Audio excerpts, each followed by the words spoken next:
நாங்கள் தவறு பண்ணாலும் எங்களை கண்டிக்கிறவர் அவர் தான். அதே மாதிரி எங்களை தன்னோட சொந்த பிள்ளை மாதிரி பார்த்துக்கிட்டவரும் அவர் தான். அப்பேற்பட்ட நம்முடைய மாவட்ட தலைவர் மரியாதைக்குரிய அவருடைய பெயரை சொல்லுகின்ற தகுதி எனக்கு இல்லை.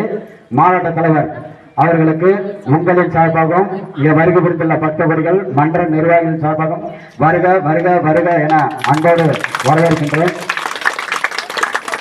மற்றும் அவருடன் வருகை புரிந்துள்ள மாவட்ட மன்றத்தை சேர்ந்த சக்திகளும் மற்ற மன்றத்தை சேர்ந்த சக்திகளையும் வருக வருக வருக என அன்போடு வரவேற்கின்றோம். இப்பொழுது நமது மாவட்ட தலைவர் அவர்களுக்கு நமது மன்றத்தின் தலைவி சக்தி மல்லிகா அவர்கள் பொன்னாடை போட்டுவார்.